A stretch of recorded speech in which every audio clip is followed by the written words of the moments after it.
dahil ang pananampalataya po natin, yung lugar po na ito, ay lugar kung saan dumoroon po ang presensya ng Diyos. Kasi ang sabi po ng Bible, napakagandang pagmasdan ng mga magkakapatid daw sa Panginoon kapag sila'y nagkakasama-sama.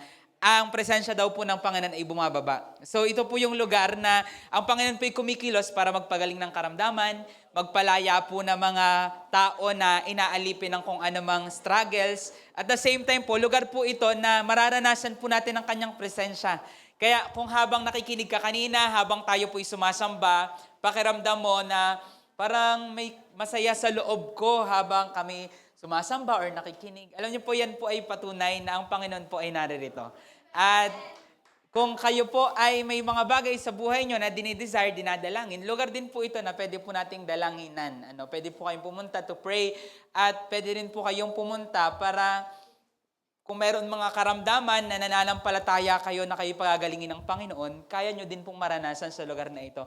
Napakarami pong mga testimonies ng bawat isa dyan. Pwede po kayo mag-interview kung paano nila naranasan ang presensya ng Diyos. Kasi kaya po may revival hub ngayon ay dahil naranasan po ng bawat isa sa amin, may kanya-kanya po yung karanasan kung paano nila napatunayan na totoo po ang Diyos. So kayo po ay welcome. Alam niyo po ba, na meron po tayong mga kasama from Cavite. Taas po ang kamay. Meron po tayong mga kasama from Laguna. Yay! May Quezon ba dyan? Wala yung... Meron nung Quezon. May Quezon sa likod. Meron po dito sa likod, Quezon. So, ito po ay hindi lamang po tayo mga taga-Lipa. So, may mga pumupunta po talaga ditong lugar, taga-ibang lugar. Minsan po taga Manila.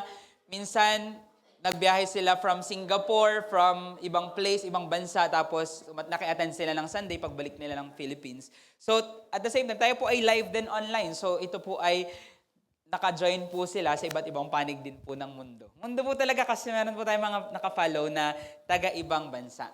So, imagine, taga-ibang lugar po pupunta. So, para maranasan po ang presensya ng Diyos sa lugar po na ito.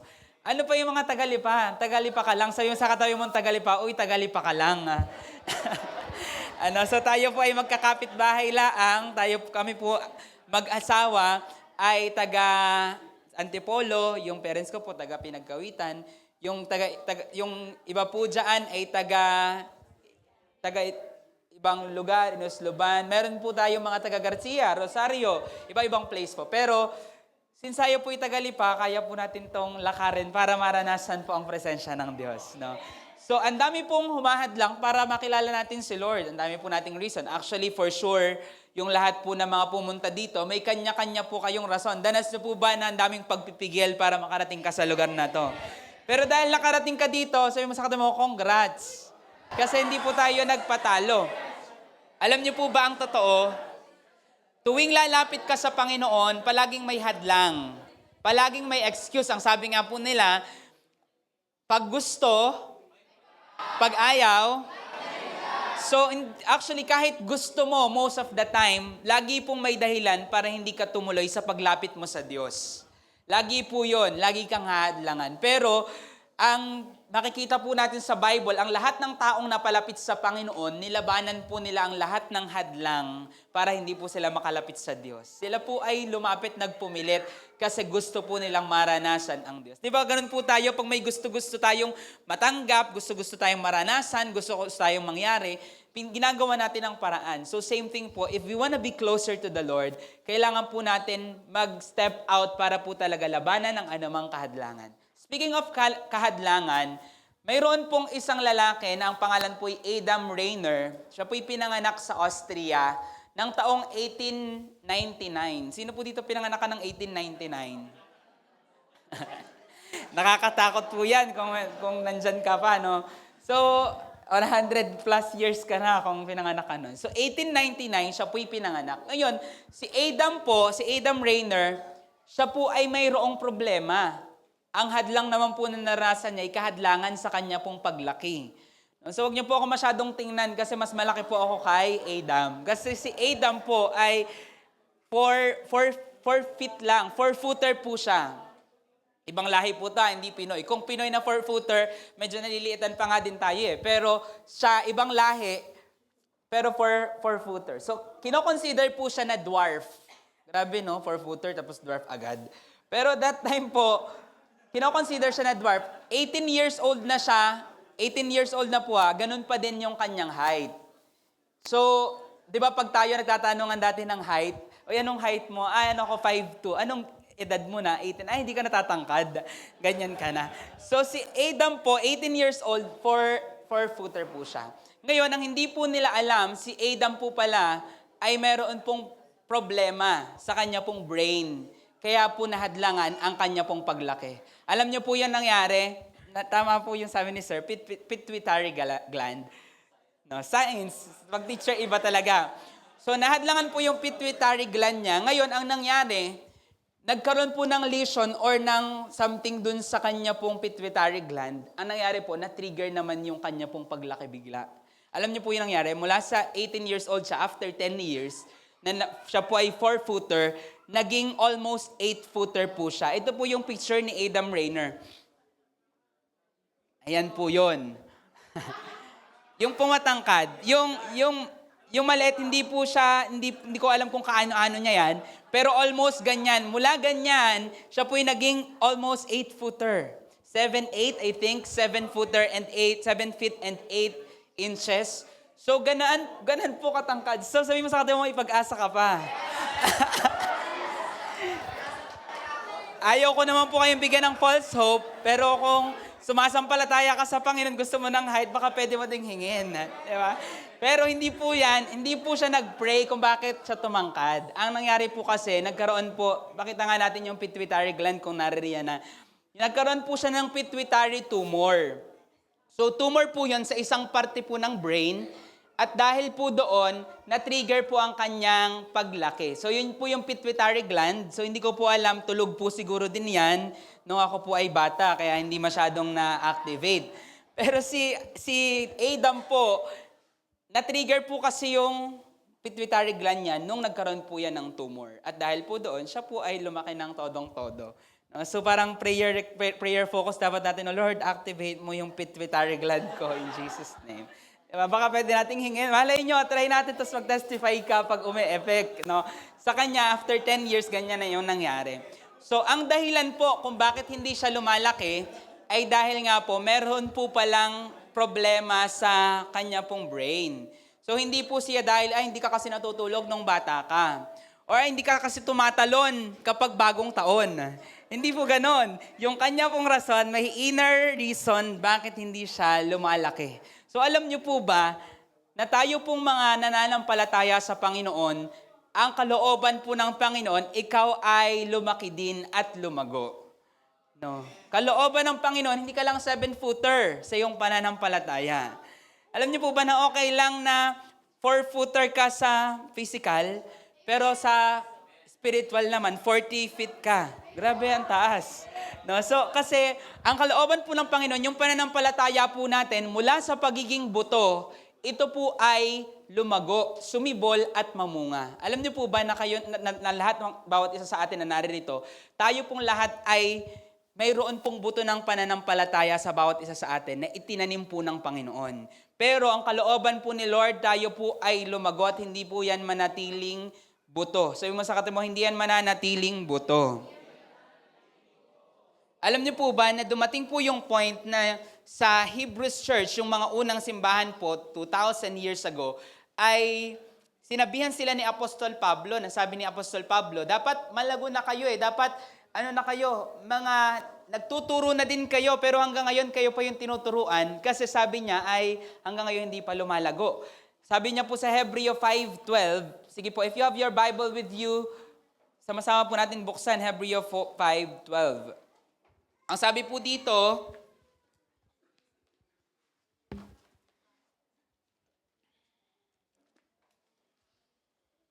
ayan, basahin ko po sa Tagalog. Sabi po dito ay, sapagkat sa panahon na kayo ay dapat maging mga guro, nangangailangan pa kayo na may magturo sa inyong muli ng panimulang katuruan ng mga aral ng Diyos.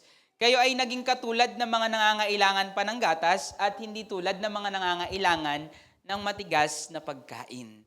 Nakakita na po ba kayo ng isa pong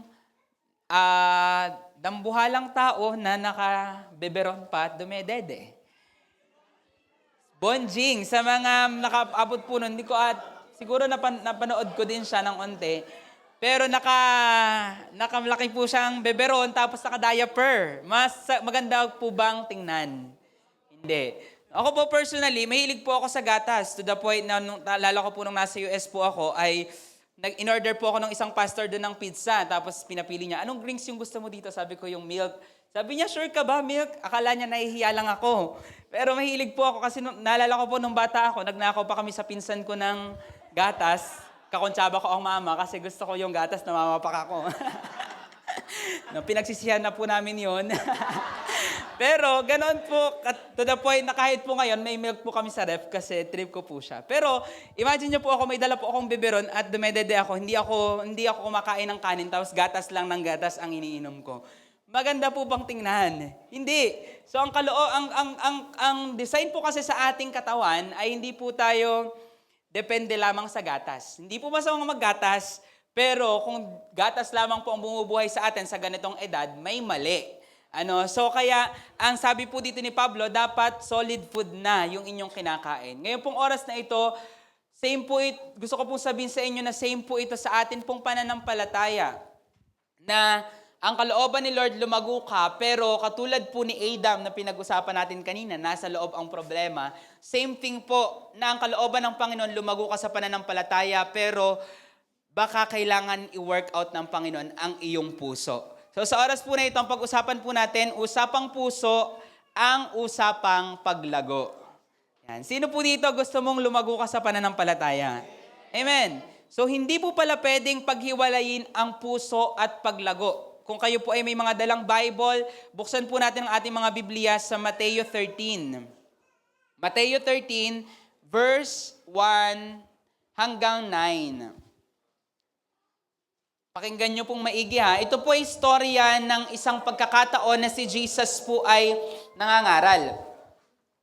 So ito po, totoo po itong nangyari. Account po ito ng mga disciples na isinulat po nila. Sabi po dito sa verse 1, nang araw ding iyon ay lumabas si Jesus sa bahay at umupo sa tabi ng dagat. Sa mga hindi po nakakuha ng verse, Mateo 13 verse 1. Verse 2 po, nagtipon-tipon sa palibot niya ang napakaraming tao, kaya't sumakay siya sa isang bangka at umupo roon, samantalang ang lahat ng tao ay nakatayo sa baybayin. So kung tayo po ngayon ay siksikan, nung panahon po na ito, masiksikan po yung sitwasyon po noon. Nangangaral po si Jesus sa tabi ng dagat, nagsiksikan po yung mga tao kasi si Jesus gumagawa ng himala. Ang ginawa ni Jesus, sumakay siya ng bangka para maka-atras siya at mas marinig siya ng maraming tao. Kasi nung time po na yun, wala pong microphone, wala pong sound system. So ang mayroon lamang po ay sisigaw lamang siya. So this time, ito po yung sinabi ni Jesus habang siya po yung nagpipreach. At nagsalita siya sa kanila ng maraming bagay sa pamamagitan ng mga talinhaga na sinasabi, makinig kayo. Sabihin mo sa mga katabi mo, makinig kayo. Ito ang sabi ni Jesus, isang maghahasik ang humayo upang maghasik. Alam po ba natin yung maghahasik? Sa panahon po ngayon, baka hindi na familiar. Farmer, magsasaka. At pag sinabi pong maghahasik, ang trabaho niya ay maghasik, of course. Pag sinabi nating paghahasik, inahagis po yung mga buto sa mga nakaranas po, mga buto, para sila po ay itanim. Ngayon, verse 4 po, habang siya ay naghahasik, may mga binhing nahulog sa tabing daan. At dumating ang mga ibon at kinain nila ang mga ito. Yun po yung unang buto daw po. Pangalawa, sabi po sa verse 5, ang iba na may nahulog sa batuhan. Saan daw po nahulog yung una? Sa tabing daan. Yung pangalawa po, saan?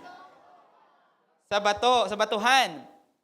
Sabi po sa sumunod, nadooy kakaunti lamang ang lupa at kaagad silang sumibol, yamang hindi malalim ang lupa. Nakakita na po ba kayo ng buto ng mais na sumibol sa may laundry, sa may washing machine, sa may labahan? Nung kami po yung mga bata, ba't may mga mais dun sa tabi dun sa mga basa? Pero pag ang mais po napalapat sa bato na basa, ano po mangyayari sa mais? Sisibol. Magsisimula po itong mag-ugat. So, ganun daw po yun nangyari dito. Dahil siya nahulog sa batuhan at mayroon pong mga kaunting lupa po doon, sumibol daw po ang ang buto. Sabi po sa verse 6, kaya't pagsikat ng araw, ang mga iyon ay natuyo, at dahil sa walang ugat ang mga iyon, ay tuluyang nalanta. So hindi po tumagal. Sabi naman po sa verse 7, ang iba ay nahulog sa mga tinikan.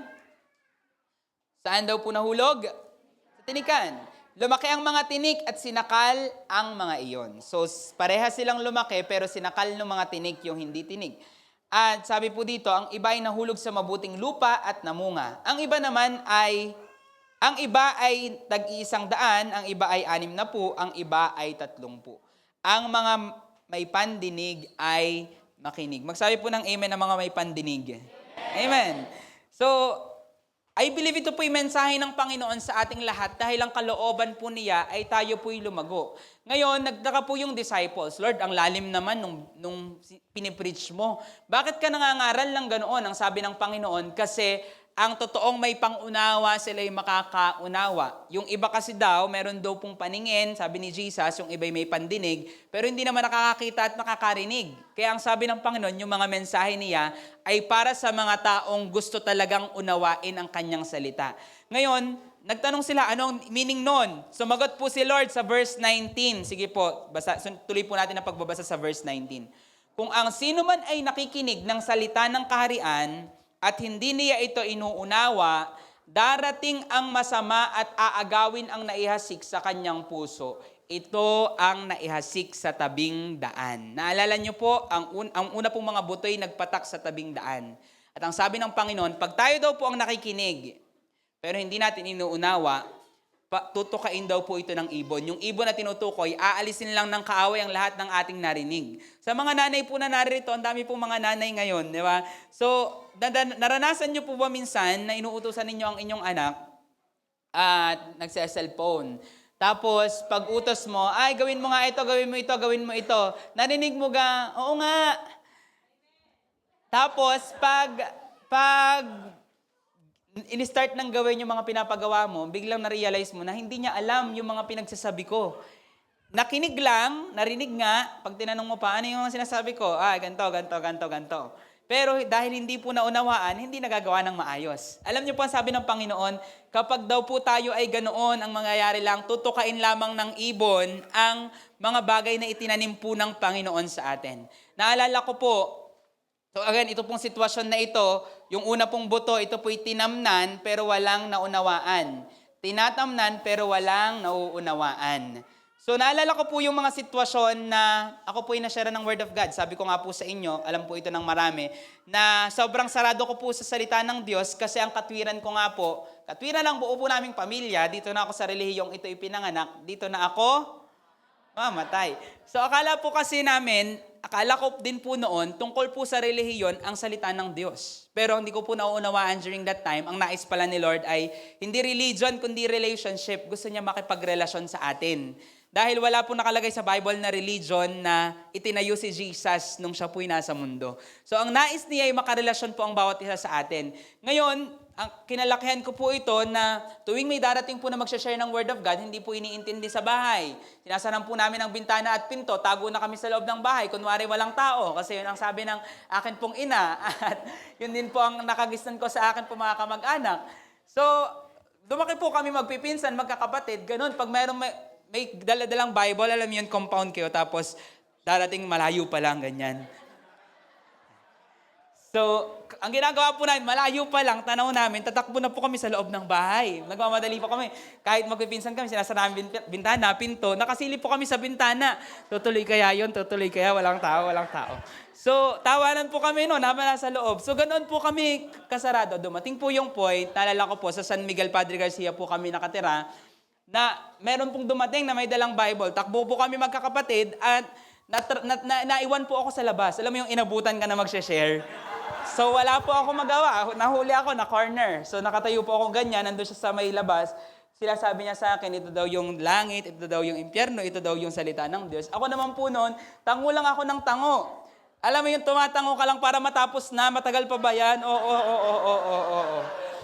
Umoo lang po ako kasi gusto ko nang matapos, pero yung sinasabi po nung nag-share sa akin, tagos lang ng tagod sa akin pong tenga. So, ganoon po ako kasarado during that time. Naalala ko din po, Isang beses lang po akong naka-attend ng church noon, noong mga panahon na yun. Third year high school po ako. Ini-invite ako ng pinsan ko, hindi naman ako sumasama, pero isang beses po ako yung naka-attend. Kasi pina-assignment po ng values teacher ko na mag-interview kayo ng pari o pastor o kung sino mang leader ng simbahan at ito yung mga itatanong nyo sa kanila. So sa isip ko po noon ay parang pag sa father ako magpa-interview, magpapaschedule pa ako. So parang baka mahirap, hindi ko alam, never pa po kasi ako nakalapit sa pari para magpa-schedule or something. So sabi ko, ini-invite ako ng pinsan ko sa church nila. Parang it's time, sige sasama ako para ma-interview ko yung pastor nila. So punta ako doon ng church, katulad ng ginawa natin, napalakpak, pumalakpak daw. So kami noon, nakatayo lang, syempre. Alam niyo po, dalawa po kami noon, magkapatid, magkuya, na meron pong mga dalawang tita doon sa likod namin na kinulbit kami. Sabi namin, uy, pumalak pa kayo. So ako po noon, first time ko na nga umattend ng church, napilitan na nga lang ako, pinapapalakpak pa ako. Sabi ko, grabe naman to, umattend na nga ako, pinapapalakpak pa. Di kami, no, palakpak, masama ang loob. Habang nagkakantahan. So sabi ko, hindi na ako talaga babalik dito, ganyan. So ang nangyari, i-interviewin na namin yung pastor. Siyempre, yung pastor, tuwang-tuwa yun kasi, oy, chance ko na ito makapag-evangelize. So, ang ginawa ni pastor, kumuha ng papel, meron siyang sinusulat. Romans Road yung tawag, may picture tayo dyan. Romans Road, yung may drawing, tapos merong cross, something. So, ginanon po ako, ito daw yung mga tao. Yan, nag-drawing ng ganyan. Ito tayo mga tao, guhit siya, makasalanan. Tapos, ang sabi niya, ito ang Diyos, banal siya. Dinrawing yun. Tapos, ang sabi niya, pero may pagitan daw ang tao at ang Diyos dahil nga tayo makasalanan, hindi tayo pwedeng magsama, kaya ang tao daw po ay shoot doon sa kailaliman. Wala yung cross, alisin niyo muna yung cross sa isip. So, sa kailaliman. Then sabi niya, pero dahil sa pag-ibig ng Diyos, sa sobrang mahal niya tayo, nag-drawing siya ng cross. Binigay niya si Jesus para makarating tayo sa piling ng Diyos. So, diniscuss na yan, ako lang, tulala lang at tangunan naman ng tango. Nang wala po talaga akong naintindihan. Honestly, nung na-encounter ko lang po ito nakilala ko na ang Panginoon at doon ko naunawaan, hala, yan pala yung dinodrawing nung pastor nung time na nag-interview ako sa kanya, sa assignment namin sa klase. Yung teacher ko po na yan, values teacher siya, nagtuturo siya ng Word of God sa klase. Sabi ko sa classmates ko, wag natin pakinggan si Sir, papalitan niya ng religion natin. Sabi ko, sinisiraan niyo ng religion natin eh. Sabi ko sa classmates ko, wag natin pakinggan si Sir. Ano ko naman, values subject, nagtuturo ng Word of God, ano to, religion. So, sobra po ako nung offended, sobra po ako nung sarado. In short, ako po yung buto na ito, ako po yung daan na ito na tinutukoy ng Panginoon, na nataniman, pero dahil po hindi inuunawa, tumatango lang na taniman, pero wala nangyari po sa buto. Tinutuka lamang ng ibon. So, ganoon po ito po yung situation ng nataniman po sa tabi ng daan. Ngayon, ang pangalawa pong buto, saan po daw natanim ang pangalawa pong buto? Sa batuhan. Ang napahasik sa batuhan, sabi po sa verse 20, ay iyong nakikinig ng salita at agad niyang tinatanggap ito ng may kagalakan. So, in short, nahila po yung tao na ito, nahila sa saya, pero ang problema daw po, dahil po sa kapighatian at pag-uusig, kaagad siyang natisod at hindi na nagtuloy.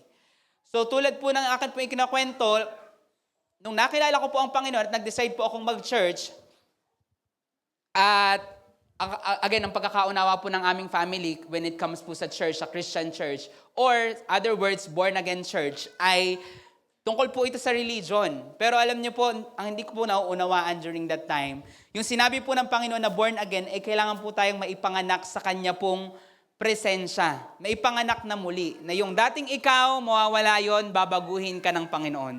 Tulad po ng kinakwento ko po sa inyo ngayon, hindi ko po ito para gawin kasi nga po yung dati pong AJ, ganoon po yung situation, sobra ko pong sarado when it comes sa Word of God dahil religion po ang tingin ko dito. Pero nung nalaman ko po ang katotohanan ng salita ng Diyos, ang nais po pala niya, tayo ay makipagrelasyon sa Kanya.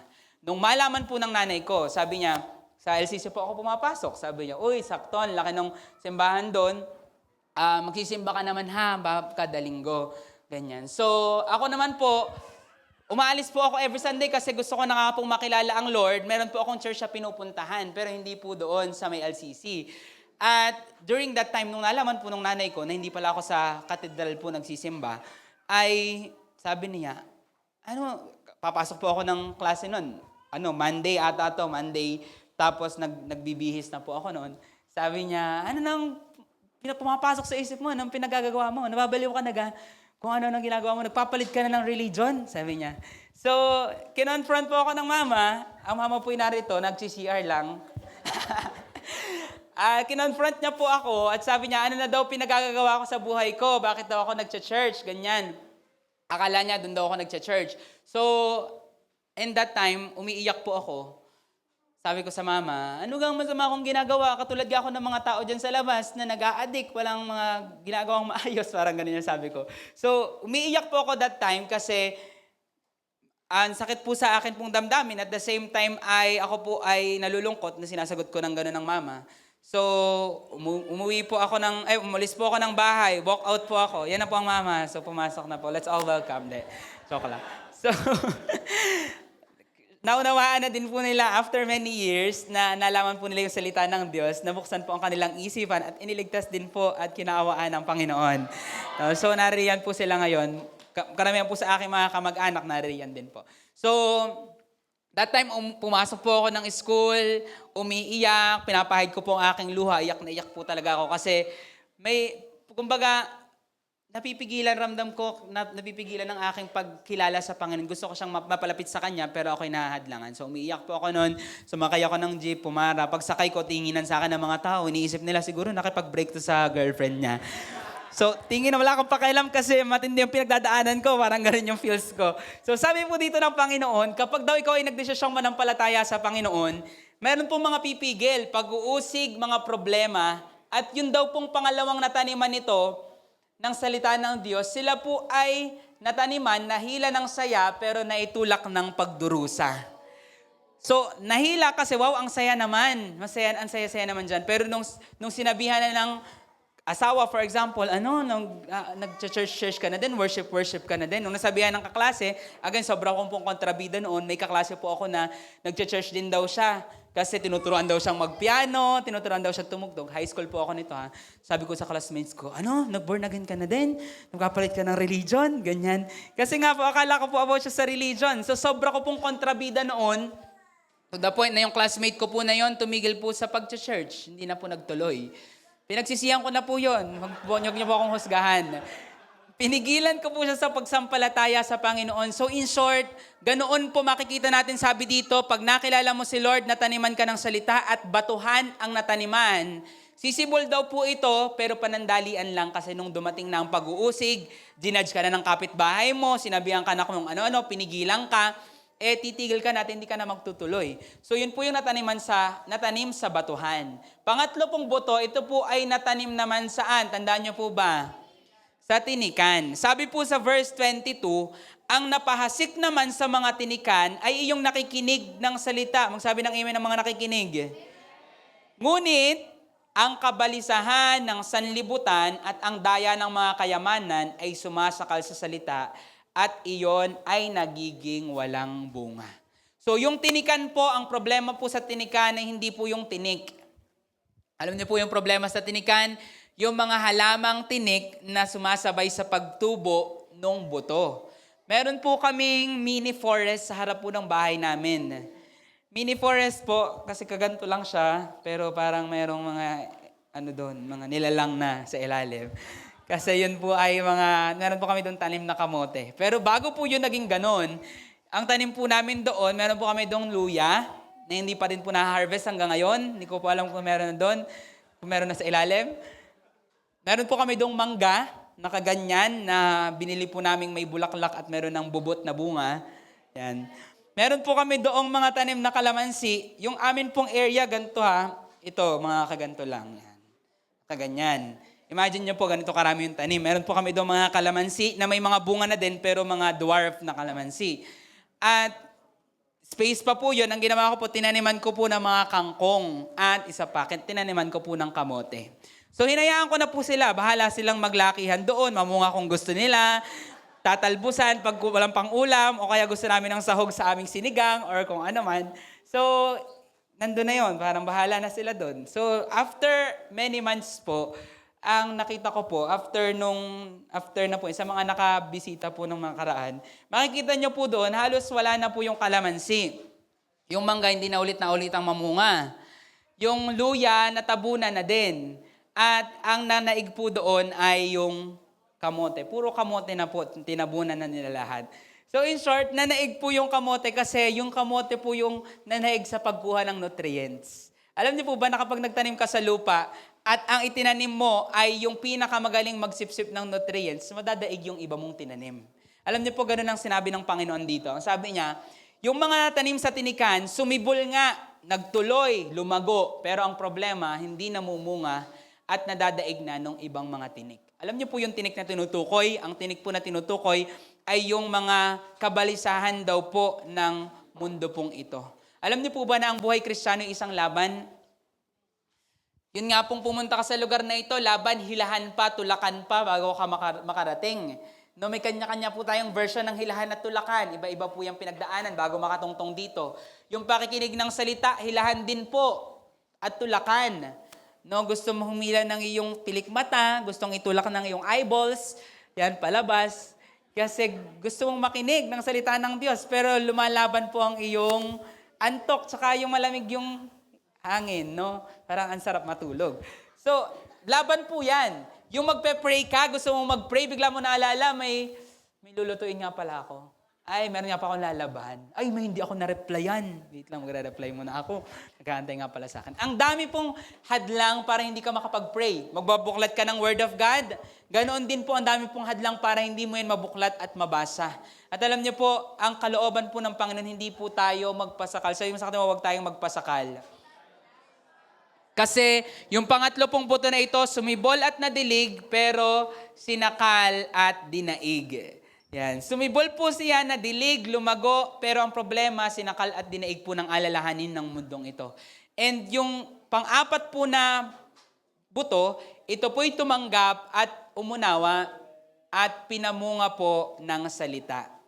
So, tinanggap po niya ang salita, inintindi, at dahil po doon, siya po ay namunga. Alam niyo po, meron pong isang napanood ako nung nakaraan, na isa po siyang killer, 19 years old pa lang siya po ay nakapatay na. At dahil po doon, naging buhay niya yung pagpatay. Ang pangalan niya po ay si Boy Manlapas. Familiar? Familiar yung iba sa inyo, baka napanood nyo. Si Boy Manlapas, siya po ay nakapatay ng age 19. At dahil po doon, siya po ay naging killer. Naging hired killer po siya ng mga pulis at ng mga politiko nung time po na yun. 1980s, yung panahon po na ito.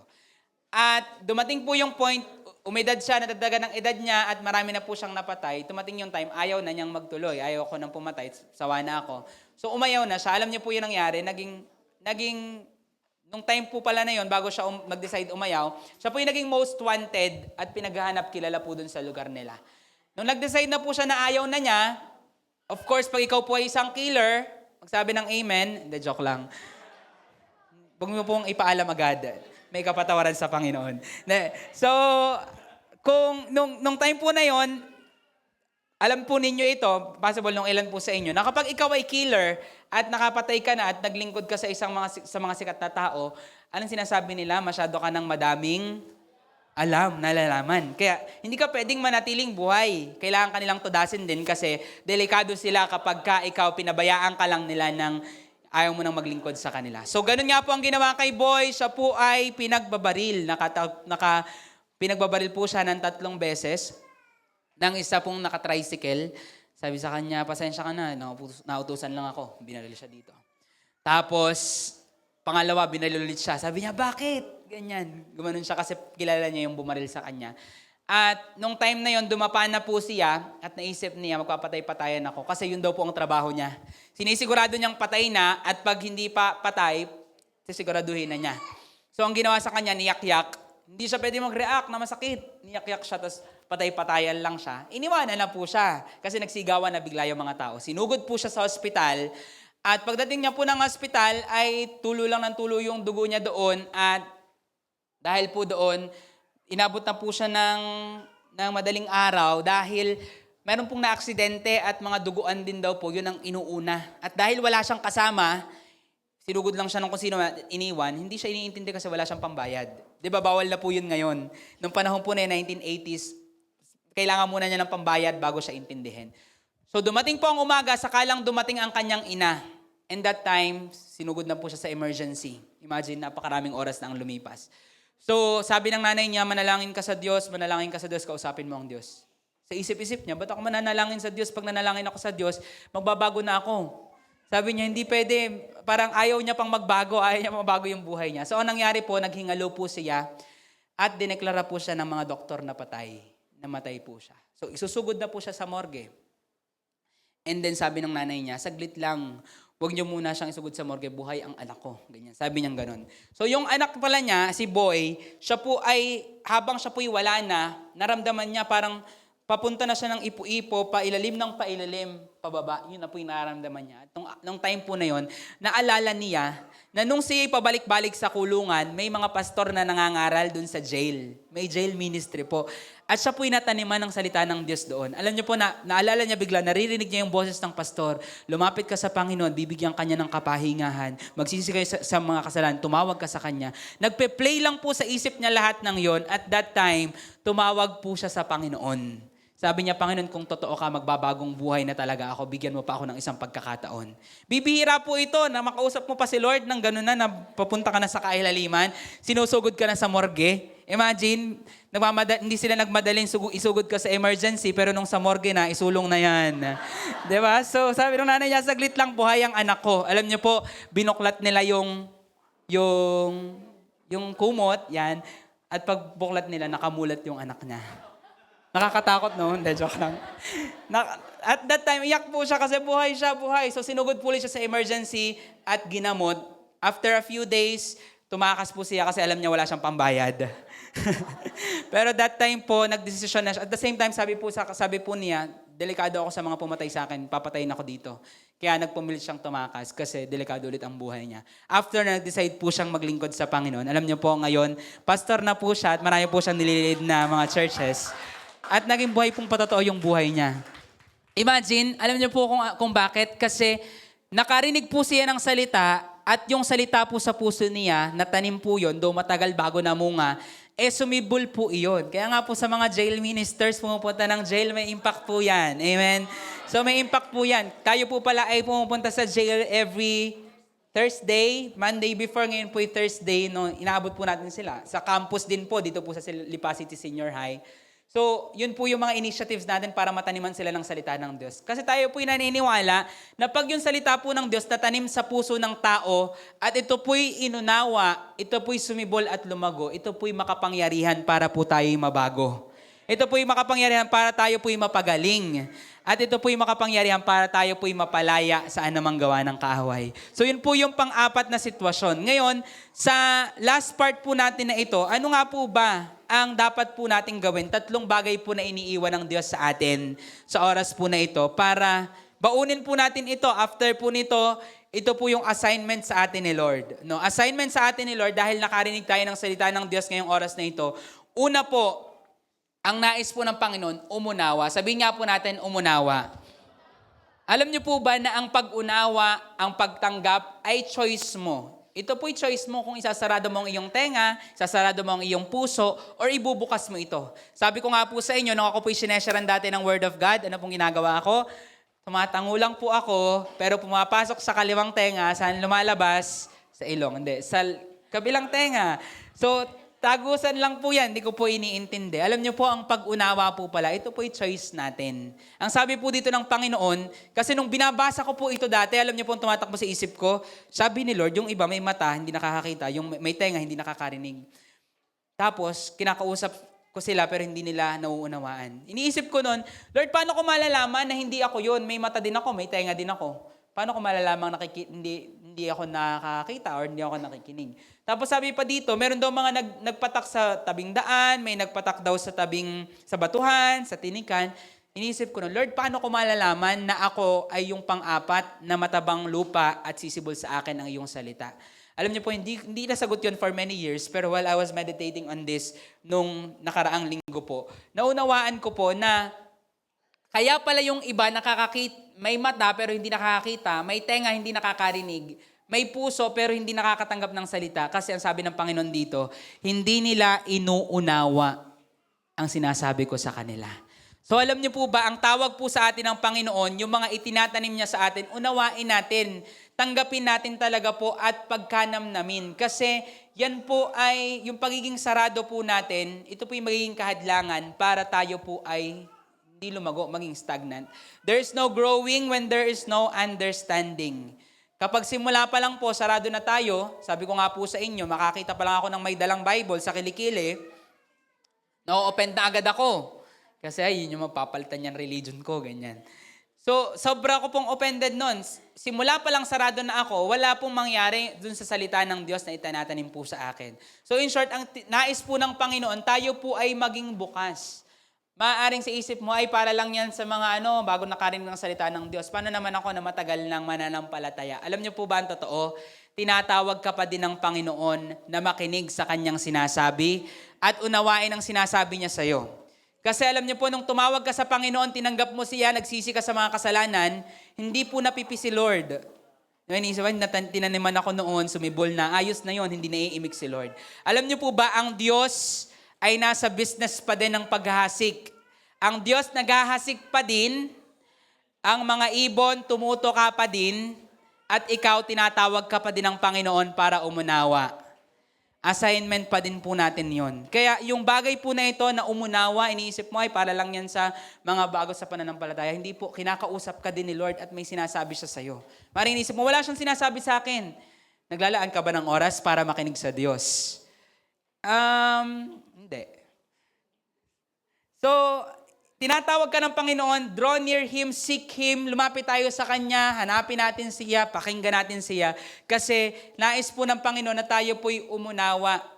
Kasi alam niyo po, kahit po actually sa pakikinig niyo po ngayon, pwede pong nagsasalita si Lord. May iba akong sinasabi, pero may ibang sinasabi sa'yo si Lord. Ngayon, meron siyang sinasabi sa puso mo. Yan na po yun. Huwag ka na mag-isip ng iba na, siguro ako lang to. Ay, ang galing ko ngayon mag-isip Parang, nandito lang ako, parang talino ko yata ngayon. Meron ako mga naiisip ngayon na, nabe-bless ako mag-isa. Hindi po, si Lord po yan, kinakausap ka na niya. May sinasabi po si Lord sa iyo. Alam niyo po ba, kahit po kahapon, nakikinig po ako sa intercession, sa speaker, may iba po siyang sinasabi, pero meron din po akong natatanggap sa salita po ng Diyos nung binasa po yung babaeng Samaritano, yung Samaritana na kinakausap si Jesus sa balon, sabi po nung babae, mas dakila ka ba kaysa sa aming ninuno na si Jacob? And habang binabasa po yun, narisip ko kay Lord na ganoon pala yung pananalangin. Pag tayo po ay nananalangin, nakakahukay tayo ng balon at yung yung pagiging dakila po, ito po yung nagiging bunga ng pagiging mapanalanginin. Parang iniisip ko po nun, sabi nung babae, mas dakila ka ba? Ganyan. Kasi naghukay siya ng balon, nakinabang siya doon sa balon na yon. Alam niyo po, na-realize ko doon na kapag ikaw pala ay mapanalanginin, yung lahat ng mga bagay na iyong ipinanalangin, may impact yan to the next generation. To the point na sabi ng salita ng Diyos, ang nagpapakumbabay aking itataas at ang nagmamataas ay aking ibababa. Darating yung time, kahit hindi mo siya ipag-pray na, Lord, di ba si Jacob hindi naman niya pinag-pray na maging dakila siya. Pero naging matik lang kasi naghukay siya ng balon. And na-realize ko na while listening na ganun pala, yung kadakilaan darating lang siya in your life when you spend more time in prayer. No? So, while listening, yun yung nare-receive ko. So, in short, alam nyo kahit kayo po'y nakikinig ngayon, pwedeng nagsasalita sa iyo si Lord. Naglalakad ka, pwedeng nagsasalita sa iyo si Lord. May ginagawa kang iba, nagluluto ka, may sinasabi sa iyo ang Panginoon. Possible po yun. Pero ang inihingi ng Panginoon, tayo po ay umunawa. Sabi nga po natin, umunawa. Kasi kung hindi po natin yan uunawain, tutukain lang din po yan ng ibon. Ibig sabihin, nanakawin lang yan ng kaaway na parang wala kang narinig, walang nangyari. So we need to be intentional, listen, and makinig po tayo sa Panginoon para maunawaan natin ang kanyang sinasabi. Secondly, tayo po ay magpabasag. Sabi nga po natin, magpabasag.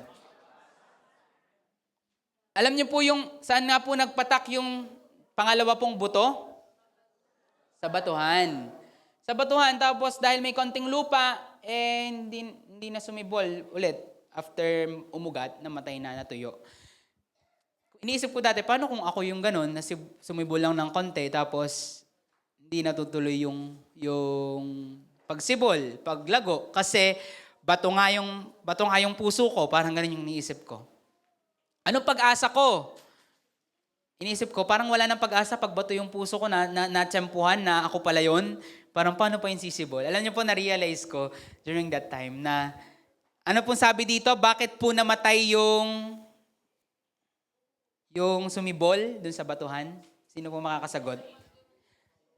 Dahil sa init.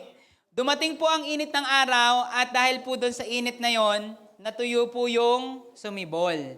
Alam niyo po ba, kung inyo pong pag-aaralan, yung mga bato, kapag po yan palaging naiinitan, nauulanan, ano po nangyayari sa bato? Nadudurog, nababasag, nagka-crack. Image nga, meron ba tayo dyang picture ng nag-crack na bato? Yan. Nababasag po yung bato. Nakakita po ba kayo ng ganun? Mga crack sa building na laging nabibilad ng init. No? Yan po dahil po sa lagi pong nabibilad sa araw, naiinitan, nauulanan, nahati po siya. Ngayon, yung hati po niyan sa gitna, yan po soon ay mauulanan ulit, magkakaroon po dyan ng lupa at sisibulan po yan ng halaman. Tingnan niyo po yung next picture. Yung may damo-damo, yung may mga lumot. Nakakita po ba kayo ng pader na may nalumutin? Ano po napansin niyo, pag yung pader lumot at nagtagal na nilulumot, ano po nangyayari sa pader? Dumudulas at nasisira. Kung gaganin niyo po yung pader na matagal na pong may mga lumot at may mga halaman, napupulbos na po siya. Gapok na, tama. Kasi matagal na pong sinisibulan ng mga halaman. Alam niyo po ba na yung tao po na ito na nataniman ng buto sa batuhan, ang kalooban po ng Diyos, dumating po yung panahon na dahil po sa init sa mga pinagdadaanan, siya po ay mabasag at masibulan ulit. Ibig sabihin, makapag-hold na ng buto at sumibol na ito sa kanya. Alam niyo po ba, yung init ng araw, tinutukoy po dito ay, anong sabi mo kanina? Pagdurusa. Normal po sa buhay po ng tao ang mga pagdurusa, ang mga pighati. Pero, dalawa po ang pwedeng mangyari sa pighati at pagdurusa. Pwede ka nitong pabagsakin, patigilin sa pananampalataya, o pwede ka nitong mas basagin, tumatag ka at sumibol yung mga buto na itinatanim sa iyo ng Diyos. Kaya ang pangalawa pong hinihingi ng Diyos, magpabasag. Sabi mo sa kanya, magpabasag ka. Kasi po, again, yung mga problem po na yun, yung araw po na yun, ang disenyo niya po ay tayo po, yung mga bato po ay mabasag sana at masibulan.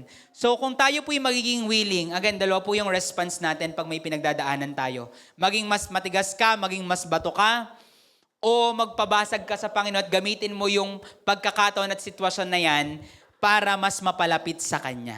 Alam niyo po, I grew up naturally harsh. Yan. Kasi, ewan ko, siguro yun yung kinagisnan po namin. Cold lang kami mag-usap magkakapatid. Ang ate nenen nun, mag-uusap lang kami. Kuhanin mo nga yung ano. Sabi ko, ala, ikaw na. Mamaya, ako may ginagawa eh. Ganon lang kami mag-usap. Ang mga mama, tatawag sa labas, sabihin, kain na kayo, luto na. Okay na to. Sabi nun, hindi ako tutugon, habang nasa kwarto. Tapos sabi ng mama, kain na kayo, ganyan. Hindi pa din. Mamaya ang papa naman, kain na kayo, kain na, labas na kayo, ganyan. So sa pangatlo, pang-apat na beses, doon ako sasagot. Sabi, alam mamaya nga, kakulit eh. Kakulit? Hindi naman nasagot. Yun. Sasagot pa, pagalit. Imagine, ganun po yung buhay namin. Ganun po kami mag-usap, ganun po kami sa bahay. Kaya parang siguro, dahil yun na yung habit ko mula pagkabata, nadala ko na po siya hanggang paglaki. Hanggang sa nakilala ko po ang Panginoon. Ngayon, hindi ko po siya alam na ganun pala yung sitwasyon ko, ang kalalagayan ko. Pero dumating yung time, kinausap na ako ng ex-girlfriend ko. May ex pala ako, kasi asawa ko na ngayon. At may mga friends din po ako nagsasabi sa akin, ang harsh ko daw, ganyan. Sabi pa na isa kong disciple, Kuya AJ, kasi ganito, pag magsasabi ka, tas ganito, ganyan. Parang, nasushock daw sila, natatakot na sila. Parang, friends ako ng lahat, pero pagdating dun sa mga close friends ko, parang ang harsh ko sa kanila pag may sasabihin ako. Kaya dumating yung point, although ngayon po, workout pa din ni Lord, dumating yung point na sinasabi nila sa akin, tapos feeling ko, dinidikdik ako at feeling ko, I feel discouraged kasi ba't ganun sila sa akin? Parang iniisip ko, hindi mo ba alam na mas harsh pa yung ibang tao? Parang may mga ganun ako iniisip. Na parang ganito yung harshness nila, di ba? Very self-righteous. So, ganun yung iniisip ko noon, parang iniisip ko, kung na-meet nyo lang si ganito or si ganyan, baka mas lalo kang matrauma, parang ganun yung iniisip ko nun. And dumating ako sa point na dahil doon, napapaisip na lang ako for many days during that season. And parang iniisip ko, ganito ba ako? Ba't ba ako ganito? Nagsiself-pity na po ako noon. Depression siguro, pwede din. Pero malalang pag-iisip na bakit ako ganito. And dumating sa point na sinasabi ko sa kanila, siguro kaya ako rosas, ganyan. Nagdadrama pa ako noon. Kaya ako rosas kasi maganda, mabango, kumbaga pleasing, pero pag lumapit ka, pwede kang saktan ng tinik. The more mong yakapin, the more mong hawakan. So parang ganun yung iniisip ko, di ba? Very, very prophetic pa yung sinabi ko sa nag-prophesy pa ako sa apelido ko. Rosas po pala yung apelido namin. So, yun yung iniisip ko noon. Pero alam niyo po, during that time, buti na lang. Sabi mo sa kanila, buti na lang. Dahil during that time, kumbaga nandun ako sa moment ng discouragement, pero ginamit ng Panginoon yung paraan po na yun para mas mapalapit ako sa Kanya at siya po'y aking makilala. So ginamit po ng Panginoon yung breaking na yon para mas makilala ko po siya. Alam niyo po, dumarating po talaga yung mga problema sa ating buhay, kabigatan, pag-aaway sa pamilya, mga hindi pagkakaunawaan, utang, kaguluhan, mga intindihin, mga bayarin. Maraming mga dumarating po sa ating problema at hindi po ang Diyos ang may gawa nun. May time, gawa lang natin, pamali-mali tayo ng desisyon. May time, pamali-mali tayo ng sinasabi or ginagawa or ini-step. Or may time, inaatake ka lang talaga ng kaaway. Pero sa lahat po ng yon, kaya po yung i-turn ng Panginoon into good dahil kaya pong gamitin ng Panginoon yung pagbabasag na yan para pasibulin yung pananampalataya sa iyong puso. Kaya ang point po, inihingi ng Panginoon, tayo po ay magpabasag. Sabi mo sa katawa, magpabasag ka. Most of the time, may kailangan pang basagin sa atin para tayo po'y lumago at mamunga. And lastly, dito po tayo magtatapos. Ang last po na hinihingi ng Panginoon sa atin, tayo po ay magpapungos. Magpapungos. Sabi nga po natin, magpapungos. So, ang problema po sa pangatlong buto, saan po ito nagpatak? Saan po? Sa tinikan. Sumibol po ba yung mga buto dun sa tinikan? Sumibol. Lumago pa. Almost mamunga na. Pero ang problema, dinaig ng mga tinik na mga kabalisahan. So, ang point po dito, habang tayo po'y nagpapalago sa pananampalataya, gusto nating kilalanin ang Panginoon. Possible, dumating yung point, gusto ko na mag-disciple, lumalalim na ako kay Lord, ginagamit na din niya ako powerfully. And this is a message for all of us kasi wala pong exempted sa atin. Lahat po tayo possible na mga iniisip mo, matagal mo nang kilala si Lord, nasa estado ka na ng pangatlo. Bakit? Kasi, actually, pwede tayong lahat doon, atin yung lahat. Pero yung pangatlo na iniisip natin, malago na ako, tumataas na yung mga lumalabay na yung mga leaves ko, tumataas na yung lago ko bilang Kristiyano. Pero, hindi po natin maitatanggi na possible may mga kasabay yang sumisibol. Ano po yung mga kasabay niyang sumisibol? Sabi dito ng Bible, 2 bagay. Ang daya po ng kayamanan at kabalisahan ng sanlibutan. 2 bagay po na laging aagaw. Yung daya daw po ng kayamanan at another po ay kabalisaan ng sanlibutan. So kapag ikaw ay nananampalataya sa Panginoon, kahit anong lalim, kahit anong taas mo na, kahit anong labay na ng iyong mga dahon, kahit paanong lago na mayroon ka, kapag kasabay niyang lumalago ang isipin ng sanlibutan, kasabay niyang lumalago ang daya ng kayamanan sa iyong isip at puso, darating yung time lalamunin niya ng iyong pananampalataya. At ito po ay totoo para sa bawat isa sa atin kahit hanggang sa panahon na tayo po'y mawala.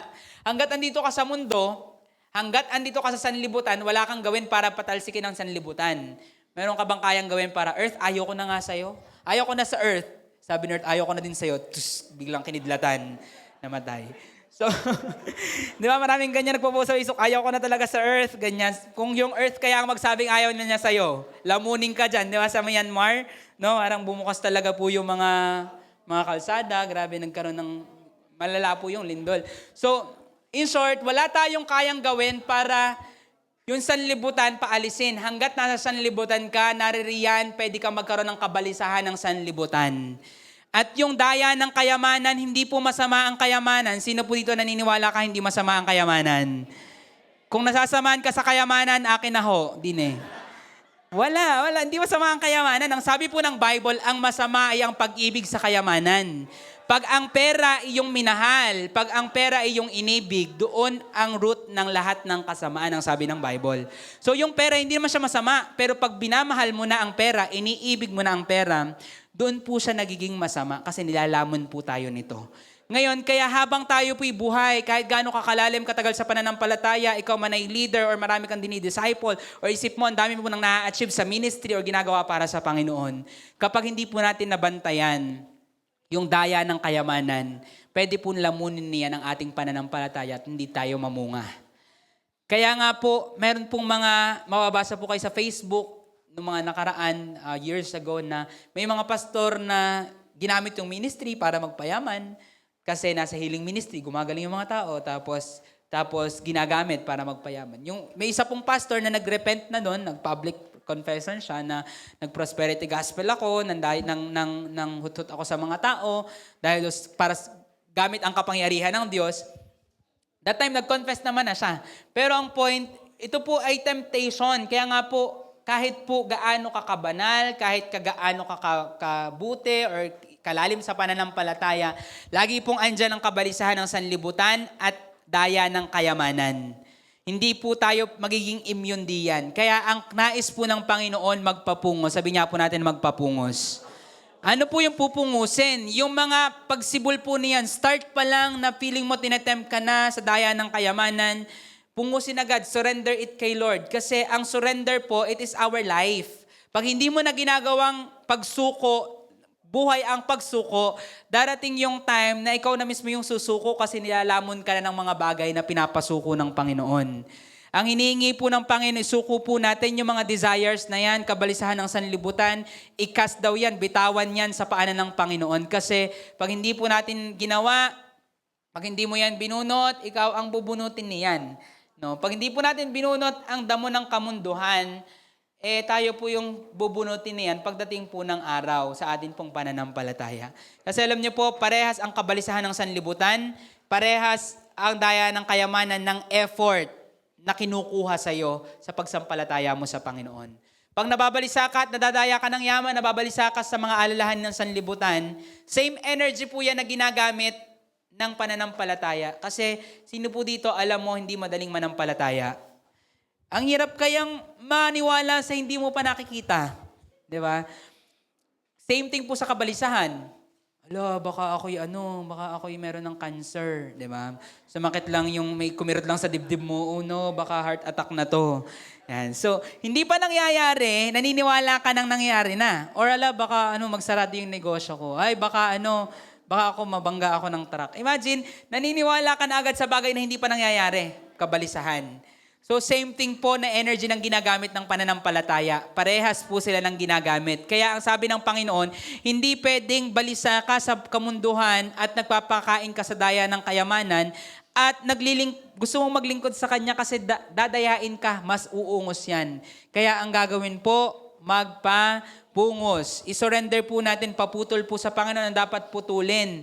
No? Alisin ang dapat alisin kasi kung hindi po natin yung gagawin, yung pag-ibig po natin sa salapi, yung kabalisahan po ng mundong ito po ang kakain sa atin, pananampalataya, para hindi po tayo makapagpatuloy at lumago. No? So, naalala ko po, nung ako po yung estudyante, I was praying na, Lord, bigyan mo ako ng trabaho na makakapagpalugod sa inyo, na hindi mananakaw yung oras ko sa inyo. Kasi ang nakita ko po sa church, kapag estudyante, maapoy siya pag graduate niya, nagiging abal na sa trabaho at nawawalan ng oras sa Panginoon. So sabi ko noon, katwiran nyo ng mga tao, katwiran ng mga Kristiyano, ay ganyan naman talaga, maapoy ang mga yan kasi estudyante. Tingnan mo pag nagtrabaho yan, mawawala yung apoy niyan sa paglilingkod. Sabi ko po noon kay Lord, gusto kong patunayan mo na hindi totoo yun.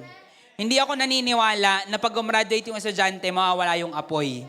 Patunayan niyo, Lord, bigyan niyo po ako ng trabaho na hindi ko mapapabayaan ang ginagawa ko para sa inyo. Alam niyo po, ganun nga po yung nangyari. Bago ako gumraduate, ako po yung nagkaroon na ng trabaho. Kasi in-observe po ako dun sa OJT, sa pinag-OJT-han ko. Hindi pa ako nagsusuot ng toga, hindi pa po nagmamarcha, nakakuha na po ako ng first sweldo ko. And yung trabaho po na yon, pumayag po sila na every Wednesday, ako po ay 3 hours yung break ko para ma-meet ko yung mga kabataang minimit ko sa park weekly every Wednesday. Imagine 3 hours break. Out ako ng 10 a.m. at babalik ako sa office ng 1 p.m. Pabor po na binigay sa akin. Pumayag sila kahit yung work ko po ay parang mahalaga po yung weekends kasi puro events yung weekends. Sabi ko walang weekends kasi po nagsiserve po ako sa church, gusto ko pong maglingkod sa Panginoon, may mga ginagawa po akong ganito. Pumayag din. So in short, binigay nga po ng Panginoon. Ngayon, lumipas po ang mga panahon, dala-dala ko po yung work na yun kahit sa mission, kahit po nagsistart po yung church, nagpa-pastor ng church, nagpa-pioneer, dala-dala ko po yung work na yun hanggang ngayon. I think 7 years na po ako dun sa work na yun. Pero last year, pagpasok po ng taon, may mga opportunities po na dumating. Online work, meron pong isang opportunity, 20K yung sweldo, on top of my work. Tapos, merong isa, 6K, I think. Merong isa, 1.5, isang output, ganyan. Sabay-sabayan po nagdatingan at ako naman, tanggap lang ng tanggap. Sige, tanggapin ko yan. So, imagine, ang laki po ng nadagdag sa amin pong income nung first part ng nakaraang taon. Inisip ko, ay, blessing to lahat ni Lord. Sige, tanggapin lang yan. Hanggang sa dumating po yung point, nakita ko na yung sarili ko. Magwa 1 month pa lang po yun. Nasa-stress na ako, nakakapagod. Parang ang daming ginagawa para sa Panginoon, sa ministry. Tapos ang dami ding ginagawa para kumita ng pera. Kasi inisip ko, blessing naman ito. No, so dumating yung point na bawasan na yung oras ko sa prayer, napapagod na talaga ako spiritually. Kinausap ko na yung asawa ko, sabi ko parang kailangan ko na. Kino-convict na ako ni Lord na eh. Matagal na parang 2 weeks before siguro ako nag-decide na isuko na, yung mga dapat kong isuko na yon, parang kaya kasing ibigay yun ng Panginoon kahit hindi mo pagtrabahuhan ng ganon. Basta siya yung paglilingkuran mo. So that time, I decided, sige, lahat ng mga dinagdag ko nga na ito, yung pinakamalaki talaga yung binitawan ko nun. Yung 20K na additional po sa amin, binitawan ko yung work na yun. Kasi sabi ko, hindi worth it ng stress, ng kabalisahan, ng iniisip ko yung opinion ng client na yun, yung stress na mga sinasabi niya, yung paulit-ulit na mga pinapagawa niya. Hindi worth it yung nawalan ako ng oras, nabawasan yung aking oras para sa prayer. Nagagawa ko pa din yung mga dapat kong gawin sa ministry. Pero ramdam ko parang dry naman ng buhay, pananampalataya. Pagod na ako, parang ayaw ko na to, Lord. And I decided that time, I'm letting go of this. Pinag-usapan namin. And alam niyo po, bumalik yung joy. Bumalik yung time para sa pag-pray, paglilingkod sa Panginoon. At the same time po, ramdam ko na na-lift up po talaga yung stress. Alam niyo po, kahit po ngayon, kaya ko pong i-testify po sa inyo na ang dami pong kaparaanan ni Lord para ibigay po yung mga bagay na yon na akin pong sinurrender. Sabi ko nga po sa inyo last week, marami po kaming bills na binabayaran, kasama po yung aming bahay and iba pa pong mga bills. Pero lahat ng yun, every end of the month, nagugulat kaming mag-asawa na nabayaran natin yun lahat. Tapos, iniisip namin pag tinotal yung tinight sa Panginoon or yung mga naikalob sa Panginoon, sabi namin, saan natin nilagay lahat ng to? Pero isang bagay po ang sure. Si Lord po yung nagpa-fund ng mga ipinapagawa niya. Kita niyo po, may mga mission, iba't ibang lugar, pang gas, pang toll, pang kain, pang lipad ng aeroplano. Lahat po ng yon bayad ni Lord. At kung tatanungin niyo ako saan yun nagmula, hindi ko po kaya sa inyong isa-isahin kasi kung saan-saan po yun hinugot ng Panginoon. Nang hindi po ako nagiging balisa, naging balisa ka na ba sa mga bayarin natin? Never po. Kahit mukha po yung balisa kasi masama po yung lasa niyan ngayon. Mukha lang po yan. Pero wala po, pinag-uusapan nga namin, grabe, ganito yung life. Parang chill lang, nakakahinga ka monthly, and si Lord yung nagsusustain. Sabihin ko po sa inyo, yung full-time job ko po, ay walang-wala kumpara po sa mga ibinibigay po ng Panginoon sa iba't ibang kaparaanan. No, I'm thankful for that job kasi hanggang ngayon nakaka-work ako kahit nasa mission, kahit nasaan, nasa kasalan. Nagkasal po ako last week. Sa bagong kasal, 2 weeks ago. After po ng kasalan, naglalaptop po ako dun sa gilid. Sabi ng ninang, akala ko tungkol pa sa kasalan yung ginagawa mo, nag-work ka na pala dyan. So dala-dala ko po yung work anywhere. And that's been a blessing. I'm thankful for the Lord sa bagay po na yun. Pero dun ko po na-realize, kapag pala ikaw ay nananampalataya sa Panginoon, hindi mo kailangang magpadaya at mabalisa. Kasi dadaigin ka ng lahat ng yan. Sinasabi ko sa inyo, buhay na patotoo po, na may dalang kabalisahan ang mundo pong ito at may dalang daya ang kayamanan na inaalok ng mundo. Uulitin ko, hindi masama ang sanlibutan at ayaw ko na sa earth. Hindi, may gagawin ng Panginoon sa earth. May bagong earth na paparating. Hindi rin po masama ang kayamanan, ang pagmamahal sa kayamanan ng masama. Pero ang nais ng Panginoon, kung mayroon po tayong gano'n, ano pong gawin? Ipapungos po natin. Kasi ang kalooban ng Panginoon, ikaw ay lumago. Sabi mo sa kanila mo, lalago tayo. Yan. So ang kalooban po ni Lord, tayo pong lahat ay lumago. Sa paglago po natin sa pananampalataya, hindi po pwedeng okay na to. So pag nanatili po tayo sa okay na to mode, hindi po tayo lalago talaga. Marunong ka nang mag-pray na masaya ka na katulad nung nahasikan sa batuhan. Nadala ng saya, pero dahil sa emosyon lang, hindi po lumago. Okay po yan na masaya ka, okay yan na nahasikan ka, okay yan na sumibol na, pero hindi pwedeng hanggang dyan lang. Sabi mo sa kata mo, hindi pwedeng hanggang dito lang. Ang nais po ng Panginoon, naisin pa po natin na mas lumago. Kasi pag hindi po tayo lumago, darating po yung panahon na ikamamatay po natin ito. Hindi po literal, kundi ng pananampalataya po natin. Darating yung time, masaya ako ngayon na taniman ako ng Word of God, pero dahil hindi nakontento tayo na hanggang doon na lang, nakampante tayo. Hindi na tayo nag-effort para mas lumago pa. Alam niyo po, darating yung time, ikamamatay ito ng pananampalataya natin. Naalala ko po, topic po namin nung nakaraan sa school, katulad ni Zaccheo, mas magnais tayo, mag-effort tayo, gumawa tayo ng paraan para labanan ang anumang kahadlangan at mas kilalanin natin si Lord. So that time, I told them na, guys, pray tayo, mas mag-pray, mas magbasa ng Word of God.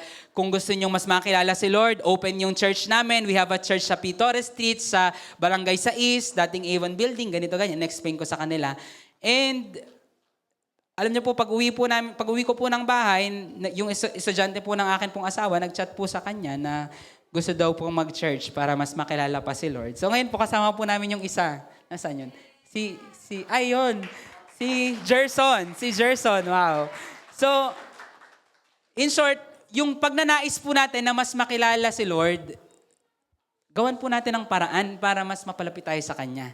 Alam niyo po ba, after nyo manggaling sa lugar na ito, walang kokontrol sa paa mo na ibalik ka dito next week. Walang kokontrol sa kamay mo na magbukas ng Bible or sa kamay mo na sa mata mo pumikit para mag-pray sa bibig mong kausapin ng Panginoon. Hindi. Ikaw ang gagawa ng paraan kasi ang kalooban po ng Panginoon, mag-effort ka para lumevel up yung pananampalataya mo sa Kanya. Kasi, ulitin ko po, pagdating sa usapang pananampalataya, paglapit sa Panginoon, hindi pwedeng okay na to. Sabi mo sa kanila mo, hindi pwedeng okay na to. Sabihin mo sa kabila, magpapalago tayo. Lalapit po tayo kay Lord. Sasabihin ko po sa inyo, hindi mo kailanman pagsisisihan na kilalanin si Lord at lumapit sa Kanya at makarelasyon siya. Sa akin pong 10 taon po ako mula nung 10 years ago, nakaraang 10 taon, yung nagdesisyon po akong manampalataya kay Lord at mag-serve sa Kanya. 10 years ago, 2015 po yun, February. Sabihin ko po sa inyo, never, ever ko pong sumagi sa isip ko na nagsisisi ako na sumunod pa ako kay Lord. Wala po akong pinagsisihan sa loob ng 10 taon po na yon. At gusto ko pong sabihin sa iyo yon, yung pagpunta mo sa lugar na ito at magdesisyon ka na, Lord, gusto kitang makilala pa, gusto kong mapalapit sa iyo, hindi mo yan kailanman pagsisisihan. Sa halip, ipagpapasalamat mo yun ng pangwalang hanggan. Salamat, Lord, dahil dinako mo ako sa lugar na yon, narinig ko ang iyong salita at nakilala kita. Tayo pong lahat ay magsitayo, tayo po ay manalangin sa atin pong pagtatapos.